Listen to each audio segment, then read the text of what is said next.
प्रथमतः मी सगळ्या तालुक्याचे, सगळ्या विद्यार्थ्यांचे, सगळ्या पालकांचे आणि सगळ्या शिक्षकांचे आभार मानतो की आज सांगायला अभिमान वाटतो की संपूर्ण महाराष्ट्रात गुहागर तालुक्याने एक मिशन लोकशाही नावाचा अभिनव उपक्रम राबवला आणि त्या उपक्रमामध्ये मी मागेही सांगितलं होतं की संविधान हर घर संविधान अभियानात आपल्याला प्रत्येक घरात संविधान पोहोचवायचं होतं, पण बऱ्याच ठिकाणी महाराष्ट्रात आपण फक्त प्रस्ताविका वाचली, पण गुहागरमध्ये कुठेतरी आपण 2 पावलं पुढे जाऊन आपल्या विद्यार्थ्यांना संविधान शिकवलं.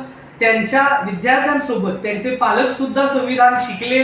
विद्यार्थ्यांची तयारी करत असताना संविधानाची ओळख पालकांनाही झाली आणि आपण पहिली परीक्षा 26 नोव्हेंबरला केंद्रस्तरावरची घेतली. त्याला 3100 विद्यार्थी जवळपास बसले होते. त्यातून काल 8 डिसेंबरला 345 विद्यार्थ्यांनी तालुका स्तरावरची परीक्षा दिली आणि आपण ठरवल्याप्रमाणे काल अंतिम निकाल लागून आपल्या तालुक्यातील प्रत्येक इयत्तेतील 4थी 5वी 6वी 7वी 6 मुले, 3 मुले आणि 3 मुले अशा आपल्याला अंतिम 24 मुले सुद्धा मिळाले आहेत. त्यामुळे प्रचंड आनंद वाटतोय. शेवटचे 3 महिने मी, माझा शिक्षक वर्ग, माझे पालक आणि माझे विद्यार्थी प्रचंड मेहनत घेत होते आणि काल त्याचं चीज झालं.